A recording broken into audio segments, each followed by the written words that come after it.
السلام علیکم دوستو، آج کی اس ویڈیو میں ہم 3 ایسی سنہری باتوں پر گفتگو کریں گے جو انسان کو اللہ کے قریب بھی کرتی ہیں اور اس کی زندگی میں روشنی بھی لے آتی ہے۔ ٹاپک 1، غیبت کے نقصانات اور اس سے بچنے کے طریقے۔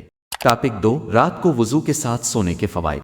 ٹاپک 3، عقل مند وہ ہیں جو موت کو یاد رکھتے ہیں۔ سب سے پہلے بات کرتے ہیں ایک ایسی چیز کے بارے میں جو چھوٹی دکھائی دیتی ہے لیکن دل اور ایمان کو سب سے زیادہ نقصان پہنچاتی ہے، اور وہ ہے غیبت۔ ٹاپک 1، غیبت کے نقصانات اور اس سے بچنے کے طریقے۔ غیبت کیا ہے؟ سب سے پہلے ہم سمجھتے ہیں کہ غیبت آخر ہے کیا؟ دیکھیں، غیبت زبان کا وہ گناہ ہے جسے ہم اکثر گناہ سمجھتے ہی نہیں۔ غیبت کا مطلب یہ نہیں کہ آپ کسی پر جھوٹی بات کریں، وہ تو بہت بڑا الگ گناہ ہے۔ غیبت وہ ہوتی ہے جب آپ کسی شخص کے بارے میں ایسی بات کریں جو اگر وہ سامنے والے شخص کو بتا دی جائے وہ خود سن لے تو اسے برا لگے، اور بات یاد رکھیں چاہے وہ بات سچ ہی کیوں نہ ہو، اسلام میں پھر بھی وہ غیبت کہلائے گی۔ مثال کے طور پر آپ کسی دوست کے بارے میں کہہ دیں کہ وہ بہت غصے والی ہے، آپ کسی رشتہ دار کے بارے میں کہہ دیں کہ اس میں تو یہ خرابی ہے، وہ تو ایسا ہوتا ہے۔ ہو سکتا ہے وہ بات واقعی سچی ہو، لیکن اگر وہ شخص آپ کی زبان سے وہ بات سن لے اور اسے دکھ پہنچے تو یہی غیبت ہے۔ یعنی غیبت سچ بولنے کے باوجود بھی گناہ ہے۔ اسلام چاہتا ہے کہ ہم دوسرے کی عزت کی حفاظت کریں، اس کے پردے کو محفوظ رکھیں، کیونکہ جب ہم کسی کی بات پیٹھ پیچھے کرتے ہیں تو ہم اس کی عزت کو نقصان پہنچاتے ہیں، اور آپ جانتے ہیں یہی چیز اللہ کو سب سے زیادہ ناپسند ہے۔ قرآن کی سخت وارننگ، اور اب دیکھیں قرآن پاک میں اس بارے میں کتنی سخت وارننگ آئی ہے۔ سورہ حجرات کی آیت نمبر 12 میں ہے، اے ایمان وال، بہت سی بدگمانیوں سے بچتے رہو، کیونکہ بعض گمان تو گناہ ہے، اور ٹٹول بھی نہ کیا کرو، اور نہ کوئی کسی سے غیبت کیا کرے۔ کیا تم میں سے کوئی پسند کرتا ہے کہ اپنے مردہ بھائی کا گوشت کھائے، سو اس کو تو تم ناپسند کرتے ہو، اور اللہ سے ڈرو، بے شک اللہ بڑا توبہ قبول کرنے والا، نہایت رحم والا ہے۔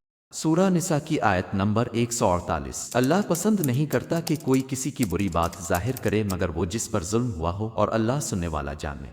ذرا سوچیں، یہ کیسی خوفناک اور کیسی تکلیف دہ مثال ہے۔ اسلام میں اس سے زیادہ برا منظر اور کوئی نہیں ہو سکتا، کوئی اپنے ماردے بھائی کا گوشت کھائے۔ اللہ یہ منظر کیوں بیان کرتے ہیں؟ تاکہ ہمیں یہ سمجھایا جائے کہ غیبت کوئی چھوٹا گناہ نہیں ہے، یہ صرف زبان کا گناہ نہیں، یہ دل اور روح کو خراب کرنے والا گناہ ہے۔ انسان کے اندر کی اچھائی کو کھا جاتا ہے اور نیکیوں کو ختم کر دیتا ہے۔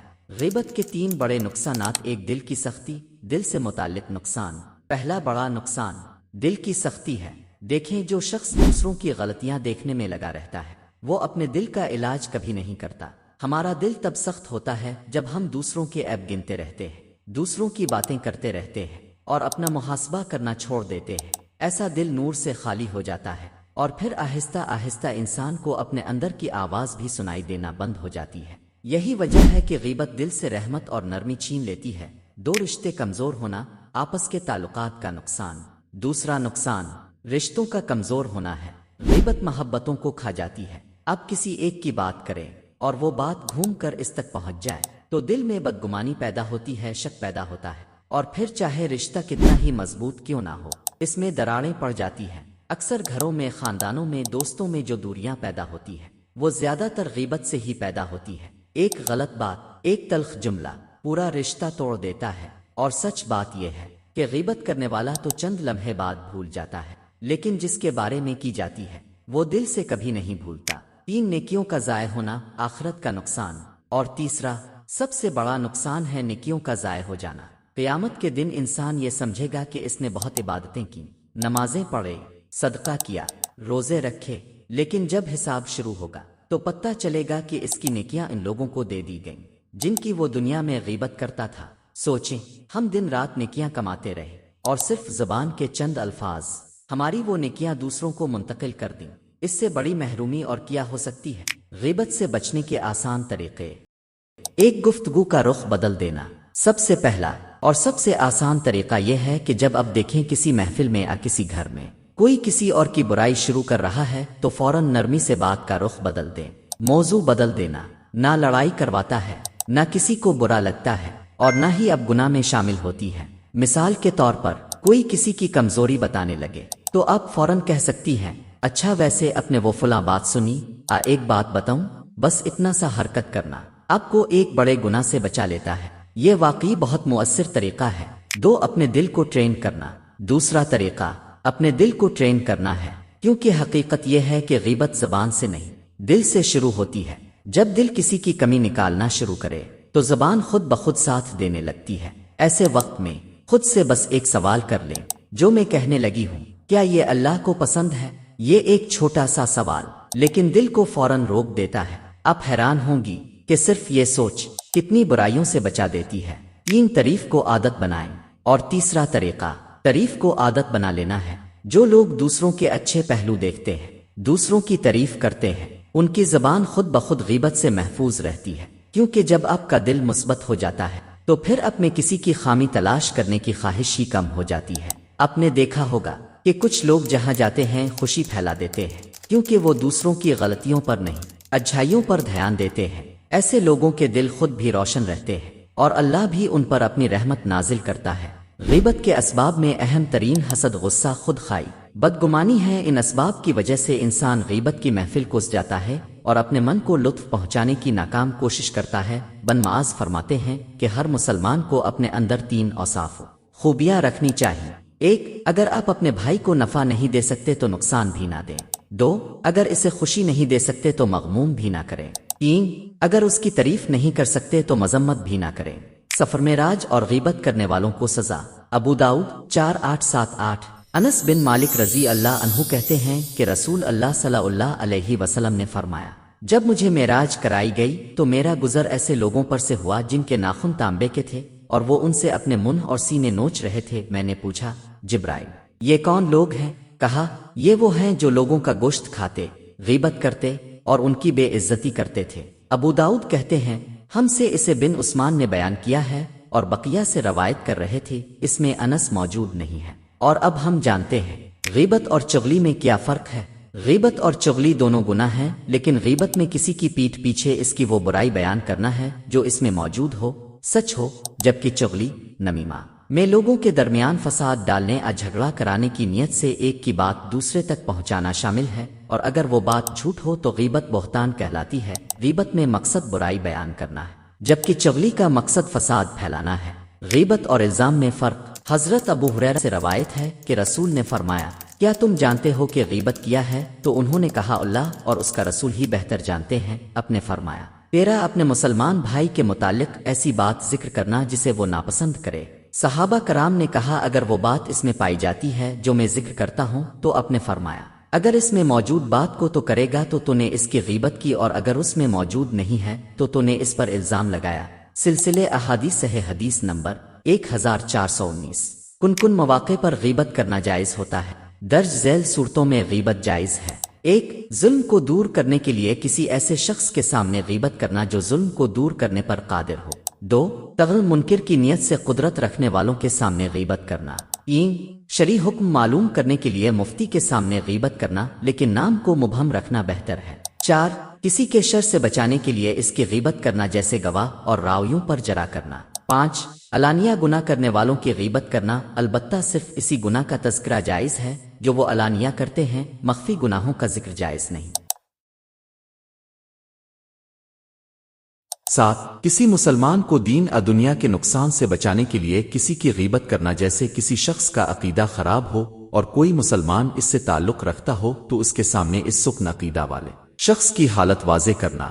8، کسی کے ساتھ معاملہ کرنے، مثلا نکاح معاملات سفر کے بارے مشورہ کرنے والے کے سامنے اس کی حقیقت واضح کرنا۔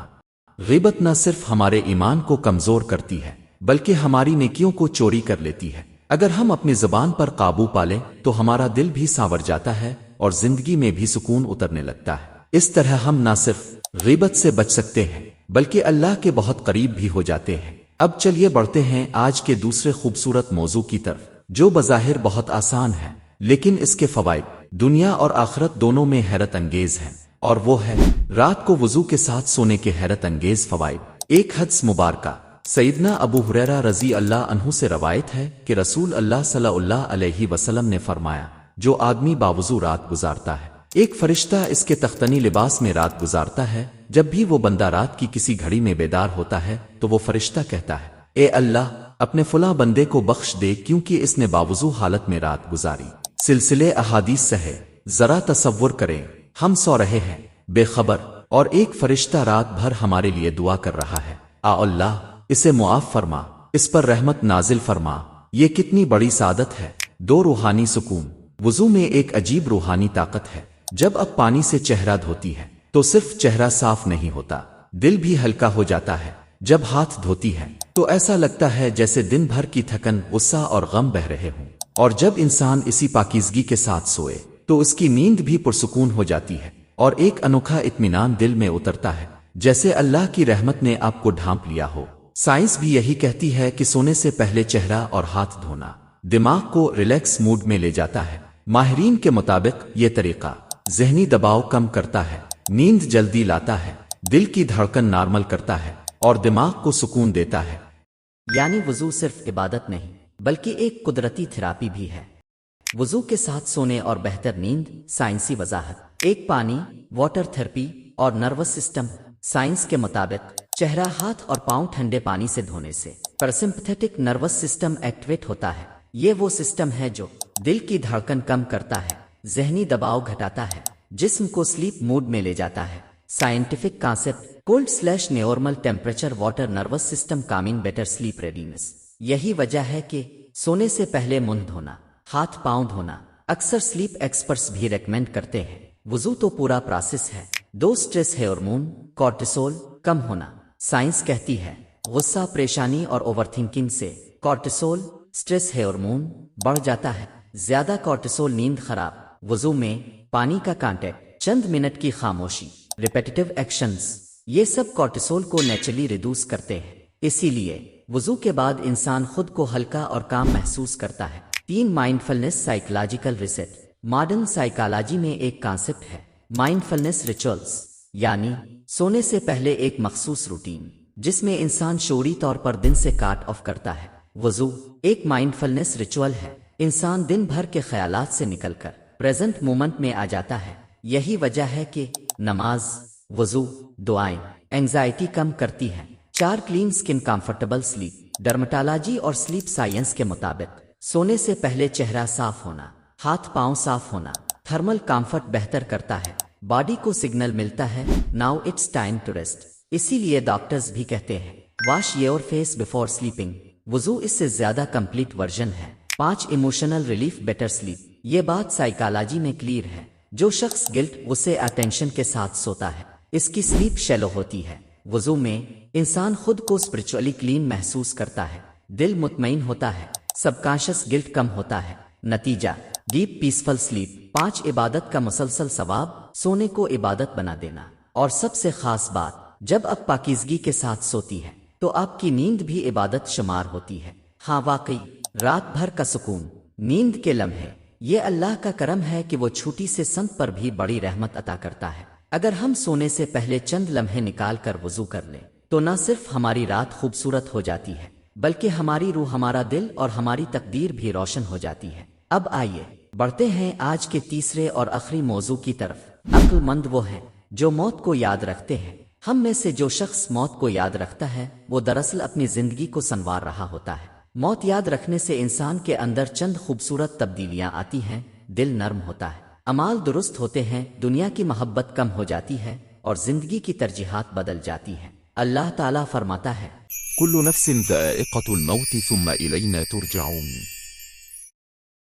یعنی ہر جان کو موت کا مزہ چکھنا ہے، پھر تم سب ہماری طرف لوٹائے جاؤ گے۔ اس آیت میں اللہ تعالیٰ بتاتا ہے کہ ہر جان کو موت کا ذائقہ چکھنا ہے، یعنی موت ایک ناگزیر حقیقت ہے اور دوبارہ ہماری طرف لوٹایا جائے گا کا مطلب ہے کہ انسان کو اپنے اعمال کا حساب دینا ہے۔ یہ آیت ہمیں یاد دلاتی ہے کہ موت انسانی ایک یقینی حقیقت ہے، نہ بچنا ہے نہ ٹالا جا سکتا ہے، اس لیے زندگی کو اسی چشمے سے دیکھنا چاہیے۔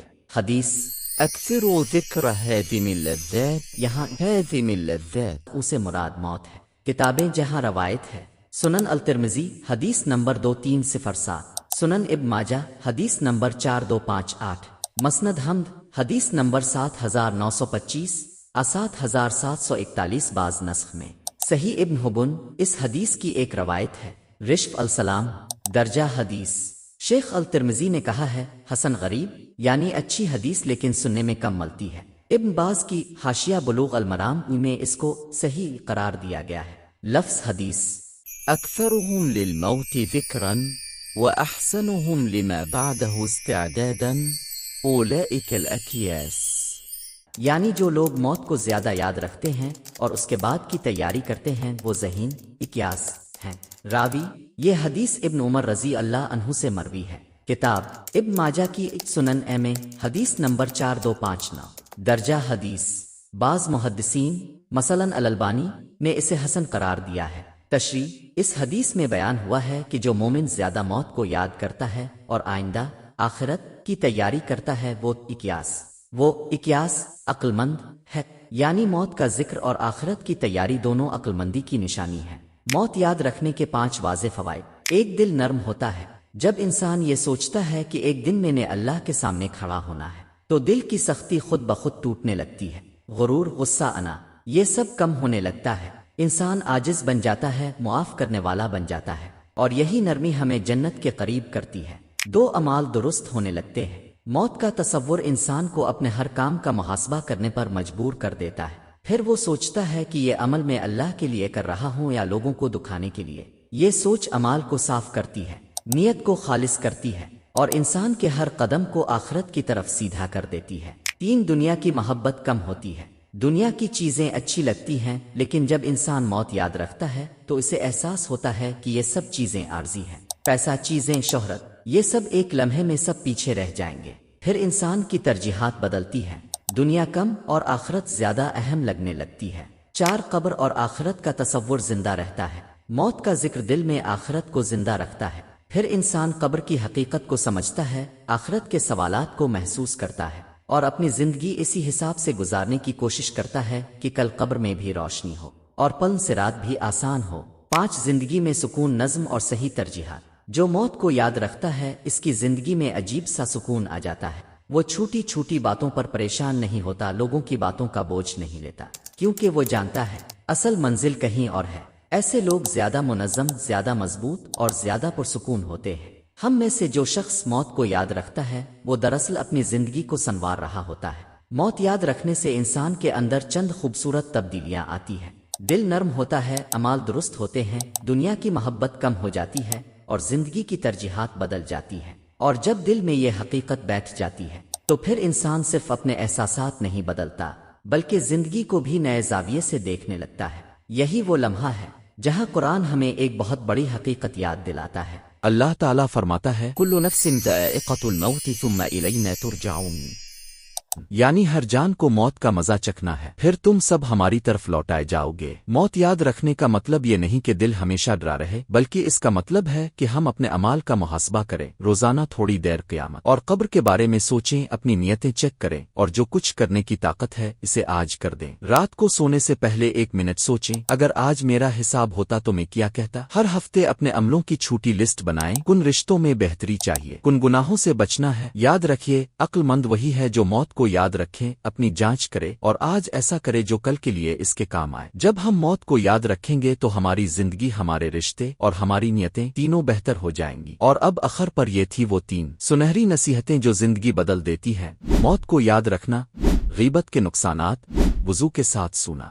اللہ ہمیں ان پر عمل کی توفیق عطا فرمائے۔ ہم ملیں گے اگلی ویڈیو میں۔ جزاک اللہ خیر۔ اپنا خیال رکھیں اور اپنے پیاروں کا بھی خیال رکھیں، اور اگر آپ کو یہ ویڈیو پسند آئی تو میرے چینل کو سبسکرائب کرنا مت بھولیں، ویڈیو کو لائک کریں اور اپنے دوستوں کے ساتھ شیئر کریں۔ خدا حافظ۔